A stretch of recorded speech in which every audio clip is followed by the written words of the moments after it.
Hello, dear Dhamma friends. Good morning, good afternoon, and good evening to everyone. I am Bante Pesala from Labunuro Kanda Forest Monastery. So, I warmly welcome all of you for today's Dhamma talk. Today, I welcome uh, Kevin, Janaki, Balasuri, and those who have commented on the stream. Today, we are going to discuss Dhammapada verse number 15. And before we begin our Dhamma talk, let's pay our homage to the Buddha and let's begin. Samanta Chakravalesu Atra Gachantu Devata Saddhammang Munirajassa Sunanto Sagga Mokkadang Dhammasavana Kalo Ayang Bhadanta Dhammasavana Kalo Ayang Bhadanta Dhammasavana Kalo Ayang Bhadanta Namo Tassa Bhagavato Arahato Samma Sambuddhassa Namo Tassa Bhagavato Arahato Samma Sambuddhassa Namo Tassa Bhagavato Arahato Samma Sambuddhassa Idha Sochati Pecca Sochati Papakari Ubayatha Sochati So Sochati So Vihanyati Diswa Kamma Kilittha Mattanoti. Dear noble friends, today I have just preached you Dhammapada verse number 15. So at first I just explained the simple meaning of the verse. Then I'm going to explain you the related story with this verse. And after that, if you have any doubt and if you have any questions, queries, at the end of a sermon we can discuss. So while I am conducting my sermon, if you arise with any kind of question or doubt, I invite you all to comment on the comment section. So then at the end I can answer them. So here, this verse, the simple meaning of the verse is that it says, Ida Sochati. Ida Sochati mean here in this life suffers. Pecha Sochati mean hereafter. After finishing of this life, after the ending of this life, in the next lives also, that person has to suffer. Papakari, Ubayatta Sochati. Papakari means the evildoer, person who is who is conducting so many unwholesome evil activities, known as Papakari, mean the evildoer. Ubayatta Sochati. That person suffers in both the occasion, both in this life as well as in the next lives. So Sochati. He further laments and he further suffers. So Vihanyati. And also he will be inflicted with so much of pain, agony. Diswa kamma kilitta mattano. By witnessing his own depravity of his own deeds, he further experiences inflictions, agony, and suffering. I will explain in the story, like, it is very easy for us to conduct a evil action, evil, unwholesome deed. But, in the future, when we experience, when we are recalling about the past wicked activities that we have conducted, so we have to immensely suffer. That is the meaning of the verse. So this verse, our great teacher Samma Sambuddha preached while he was in the Veluvana temple. So while he was living in that Veluvana temple. Just nearby the Veluvana temple, there was a pork butcher named Chunda. His name was Chunda. So he was living nearby the monastery for 55 years. But he was unable to perform any kind of good deed, any kind of meritorious deeds. He was always conducting these kind of wicked activities. So he was a farmer initially, and he used to cultivate crops. And when he harvests the crops, then he used to sell them and earn money. And once he earned money, he used to buy the piglets out of the money. Then he brought them back into the home. Then in a separate place, he used to grow them up. Then once the pigs grown into a level of big, then he used to kill them. But not like the other normal butchers, he was a most evil and cruel pork butcher. He used unnatural ways to kill the pigs. Namely, he used to, once he wanted to kill a pig, then he grasped that pig and tied that pig into a post, which makes that animal immovable. Then he used to, take hard boiled water, and by inserting a widget or something into the mouth of the animal, he used to open the mouth of the animal, and he continuously pouring down the boiling water inside the mouth of the animal. So he was continuing this activity until all the feces and excrement coming out from the back of the animal. Just imagine if someone pouring hot water, boiling water into your mouth, what do you feel? Just imagine. So likewise, this wicked person was continually doing that. So until the clean water coming out from the back of the animal, he was continually pouring through the boiling water to the animal. So now at that time, this animal was tremendously suffering. So after doing that, he used the remaining boiling water and used to pour over the body of the animal. So by doing so, he used to soften the skin of the animal in order to easily peel off the animal's skin.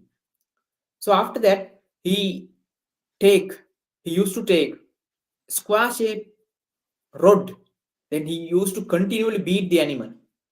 By doing so, he expect the melting of the flesh of the animal. So somehow, ultimately, by taking a blowtorch, he used to burn the skin of the animal, and still the animal was living. And finally, he took a sharp knife and cut the throat of the animal, and he collects the oozing blood.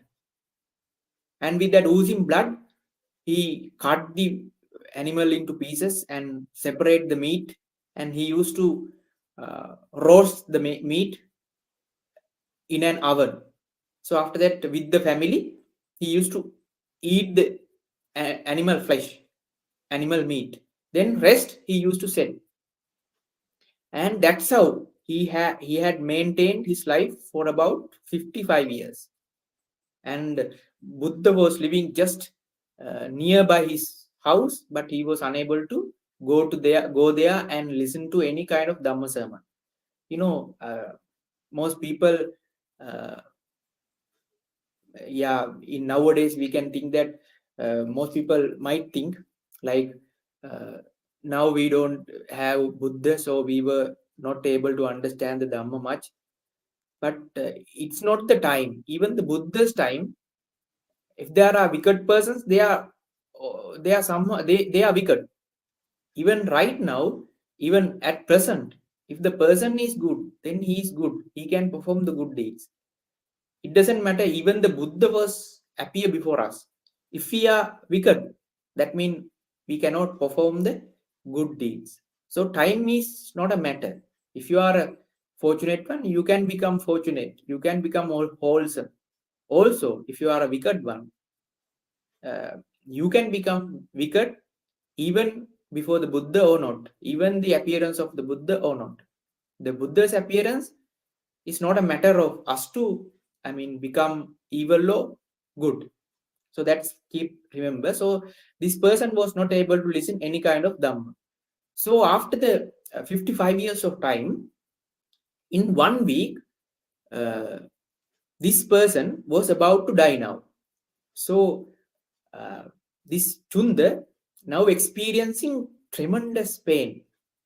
Like, the wicked person, when he's about to die, he had to experience,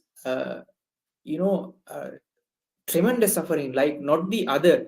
Because at the deathbed, at, at the time when the evildoer going to die, he's begin to experience unnatural things to his mind. That means, like, suppose if you are just closer, if you are nearby a fire, then you begin to experience the heat of the fire.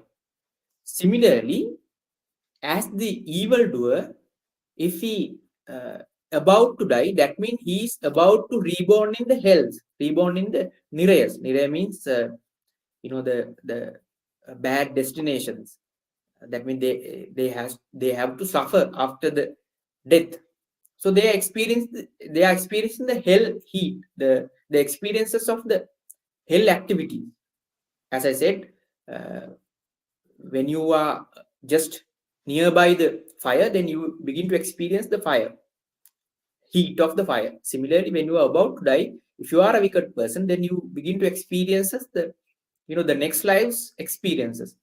So in Buddhism, it said, like, there are three types of experiences one could experience at the the at the death.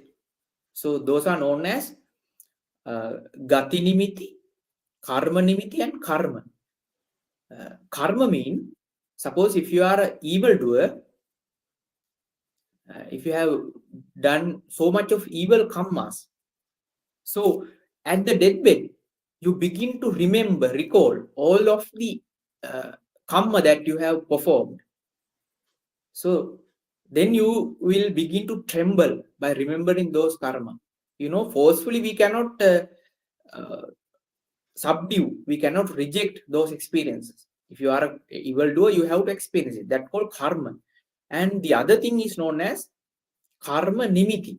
Karma nimiti mean, suppose now this person, this pork butcher, at the deathbed, he begin to witness the equipment and the tools that he have used to kill the animal. And at the deathbed, these kind of persons begin to see the weapons before them. Then they begin to experience suffering. So that those are known as karma nimiti. And the other thing is known as gati nimiti. Gati nimiti means, as I explained, at the deathbed, they begin to see the fire of the hell. In the next lives, the place that they are going to birth, they are going to rebirth. So they begin to experience those signs of that particular destination. So by seeing them, they begin to tremendously suffer. So now, this particular pork butcher, at the deathbed, for 7 days, he was crawling like a pig. He was squealing, grunting like a pig, and the neighbors and the family members of his family was trying to just to control him, but they were unable, because he was behaving like a pig. So the people in the house just closed the door, and closed the premises, and because he was crawling here and there, squealing and grunting like a pig, the family members were not in control of this particular person. So at that time, bhikkhus were passing this house, were noticed that, and the bhikkhus monks went to the Buddha and said, "Venerable sir, not like the other days, previous days. Now these days, inside the pork butcher's home, we could hear a lot of screaming, squealing, grunting, and I think we think some kind of a event, some kind of a puja or offering going on inside the pork butcher's home. So they are going to kill so many pigs. That's why the pigs were suffering a lot." But at that time, Buddha said, "Dear monks, that is not the pigs are suffering. That is Chunda himself. Now at the deathbed, he is about to die, and he is about to be reborn in the hell, and he is experiencing the pain. He was behaving like a pig now, because that is the case. Suppose, as I explained, if you are a wicked evildoer, if you continually used to kill the animals, then the animals that experiences the pain, the same pain, same suffering will fall upon you, like that of the pork butcher Chunda. He was now at the deathbed behaving like a pig. That's why he was screaming and grunting like a pig. So then Buddha said, not only in this life, after that also, he had to be reborn in the hells. In Buddhism, there's a hell called Niraya, that means the lowest hell. So in the other beliefs, they believe if one fallen to the hell, then he had to suffer forever. But in Buddhism, it's not like that. If one fall into the hell by committing evil activities, he had to suffer for a longer period of time. That means it is incalculable times. That means he had to suffer in eons in the hells. But even after that, he can return to the the good destinations. That means after ending of his karma, he can return back. But in the other belief, they believe that once one become fallen to the hell, that one has to suffer forever. But in Buddhism, not that is not the case. If it is so, then there is no purifying the karma. No, if you are a bad doer, evil doer, then accordingly you have to suffer. Once you finish, once you end up that evil karma, you can return back to the normal worlds, like human world. So that is the nature of the karma. So in that, similarly, as Buddha said, now this pork butcher had to suffer in this very life as well as in the next life. So now the bhikkhus were fear to hear this. And then Bhikkhu said to the Buddha, "Venerable sir, now this person is tremendously suffering, hugely suffering. Does he has to suffer in the future also?" So that is the occasion our great teacher preached the verse number 15 of the Dhammapada. There Buddha said, "Ida sochati, peccha sochati, papakari ubayatta sochati. So sochati, so vihanyati, disva kamma kilitta mattano." It talks about the evildoer. Ida sochati, evildoer, he experiences suffering, inflicted vexation in this very life. That's called Ida sochati. Peccha sochati. Hereafter also, he has to suffer. Not only in the next life, but if you are a animal killer, then in so many lives in the future you have to suffer. There is one occasion, the one time there was a goat butcher. He used to kill the goats. So at that time, at one occasion, he used to kill a goat. goat. At that time, the goat was crying, and at the time he was smiling. It was one of the Jataka story, and it is said then the goat killer, was amazed because now he is about to die. At one time he was smiling, and it was smiling, and one time it was crying. Then the goat killer was asking from the goat, why you smile at a time and another you just cried. So at that time the goat said, in Jataka stories it is believed that animal could speak in the previous time. So the goat said to the man, this is my I was also a goat killer in the past. So I after I killing goats, I had to be killed like this goat, like this time I had to be died for the number of furs, number of bristles inside the body of the animal. So with compared to the number of furs, if you can calculate, it is immense. It is huge number of furs available in the body, in the skin of the goat. So that many number of lives I had to die because of goat killing. So now this is my last life, but by killing myself, you will be reborn in the number of furs which is in my body. That many number of lives you had to experience the killing in the next lives. He said, the animal said to the goat killer. So that's why I am just smiling. So that is the nature of the evil activities. If you perform evil activities, you have to suffer not only in this life, in the next lives. So many number of lives you have to suffer. That is the nature of evil performance. That's why the Buddha said the evil doer suffers in this life as well as the next life. And also, so sochati, he further laments. So vihanyati, his laments and agony will be multiplied by witnessing. Diswa kamma kiretta mattano. By witnessing his own past evil deeds, he tremendously suffering. Suppose if you are in a hot plate, now you are getting heat and you are burning now. So if you fall down from the hot plate into the stove, what will happen? You have to further suffer.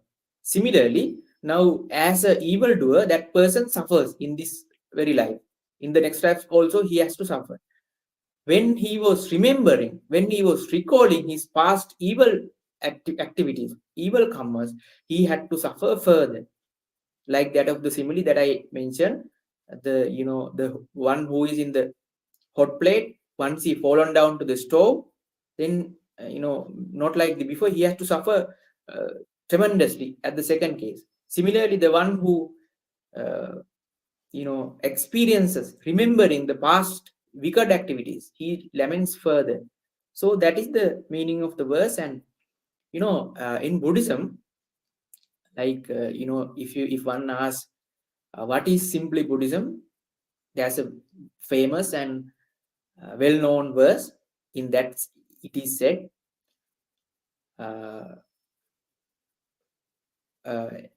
avoiding of all the evil karmas, sabba papas akaranam, kusalas upasampada, performing of all the wholesome activities. That is the second step. And thirdly, it says sachitta paryodapana, cleansing of the mind. Etam buddhan sasana. That is the old Dhamma which preached by all the Buddhas. So that is the meaning of that verse. That is a special verse. Why I'm saying that, in Buddhism, sometimes, like this kind of verses, you might feel that it's kind of a mythical story. No, it is not like that. In Buddhism, it says like the first step, we need to avoid bad karma. That means, suppose if you are a human being and if you are committing wicked activities, unwholesome activities. That means your mind is not well. That means you cannot accumulate, you cannot attract the wholesome goodness into your life, happiness into your life. So that's why first step, as the first step, you need to be avoid the unwholesome activities. That's why the Buddha said the first step is to avoid unwholesome activities. Then as the second step, by doing so, then if you are if you have the tendency to reborn in the bad destinations like the hell beings, like the animal beings, so you have to avoid that. Because once you reborn as an animal, as an hell being, or as as a pet, then you cannot understand the Dhamma. Because with that mindset, they cannot penetrate the meaning of the Dhamma. That's why first step, we need to avoid those bad destinations. That's why we need to perform avoid evil karmas. Then the second step, while avoiding bad karmas, then as the second step, we need to perform wholesome good deeds. That's why it said kusala upasampada. That means while performing wholesome activities, we can have a pleasurable rebirth in the next lives as well as this life. Then while performing those good activities, kusala upasampada means we can have a good destination. We can be reborn as a human or as a deva. That is the nature. By being a deva, when the Buddha was preaching the first sermon, Dhammacakkappavattana Sutta, or the wheel of the Dhamma, when he was conducting that very first sermon, in the human world, only one being, Konnanya Thera, he was only, on the first day, he was the only human being who achieved the Dhamma. But it is said in the Deva world, Brahma world, there are about 18 crore of divine beings understood the Dhamma. They became Sotapan. So that's why being reborn in the good destination is a must thing in Buddhism. Then you can, being as a divine being or a human, you can easily understand the Dhamma, because at the birth, you get the wisdom, get the intellect in order to understand the Dhamma. That is the second step. So the third step is that purifying the mind. So it doesn't matter, you might be reborn in the good destination as human, as divine beings, but if you have not fully purified the mind, then once you finished, once you ended up your wholesome karma, you have to be reborn again in the bad destination. So as I explained in the beginning, now suppose if you are fallen into a bad destination, once you finish your karma, then you have to return back. Similarly, if you are fallen into a good destination, if you reborn as human beings like that, divine beings like that, then once you finish that karma, again also you have to be fallen back to the same destination. That means the karma has to always has the beginning as well as the end. It will finish sometime. So that's why the most important part, by having a rebirth in the good destination, then you need to perform, you need to cleanse up your mind fully. You need to be fully removed. You need to try fully remove your inner defilements. Basically, the raga, dvesha, moha. Raga means the attaching to the pleasant experiences. That's called raga. And detachment, not detaching. You have a patiga mean the thoughts like anger towards the unwanted experiences. Those are known as anger, patiga. Moha mean not knowing the true reality of the Dhamma. So that's called moha. So you have to be eradicated those basic mental defilements. So that is the cleansing of the mind. That is the most important part. That's why as Buddhist, we adopt first, at the first step, we need to practice sila, at least 5 precepts. Then we need to practice dana, that means giving. Then we need to practice Bhavana. Bhavana means the mental development, culturing of the mind by practicing samatha means the tranquil meditation as well as the vipassana meditation. So in the coming discourses, I will be much talking about the samatha and vipassana. So today the time is also passing, and I conclude this Dhamma talk today. So if you have any doubt, so you can comment on the comment section so I can answer the questions. So the people who have commented, Janaki Balasuriya, Kevin, as well as Scott, as well as James Sandoval, and also Demisin Beth Adam. Also, I welcome all of you. So there's a question. Janaki Balasuri asking, Dear Bante, is it bad karma that causes a person to be reborn? Is it bad karma that causes a person to be born evil?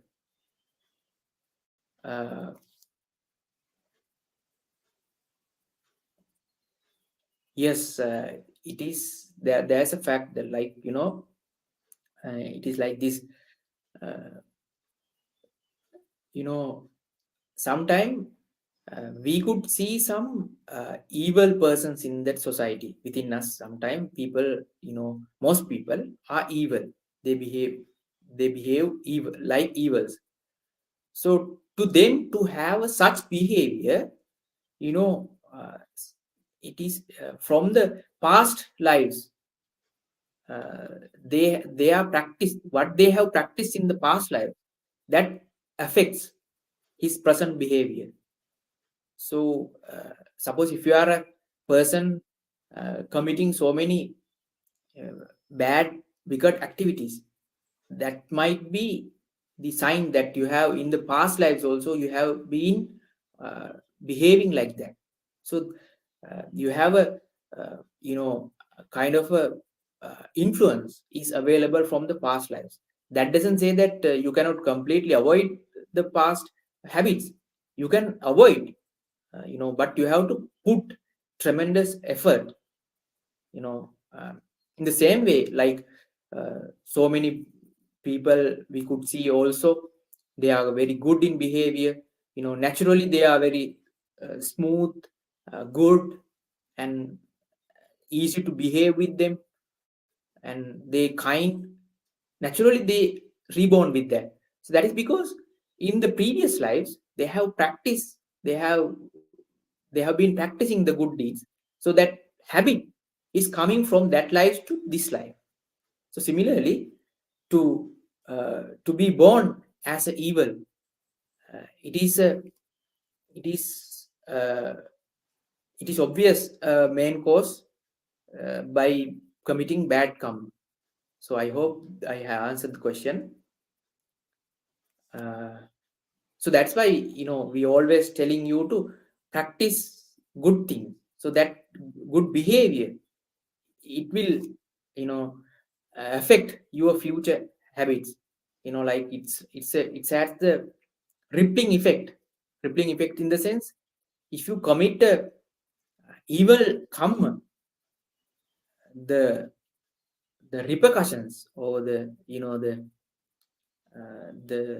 if you the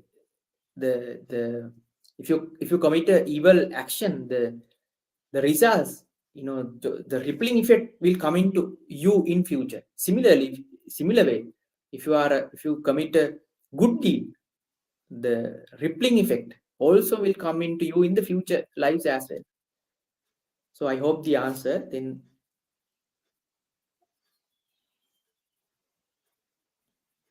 Chandra Sekhar asked, Angulimala also the same sort of suffering Ajan? Yes, he also suffering while killing so many people, and he used to make a finger the finger mala that's called, I couldn't remember the name for the mala in it's a wearing, it's a ornament. He used to prepare that ornament by using the human fingers, and he used to kill so many human beings. So while killing, obviously he was experiencing so lot of suffering at the time. But due to a past good karma, he was fortunate enough to uh, get the attention from the Buddha. So luckily, Buddha appeared before him, and Buddha preached Dhamma to him.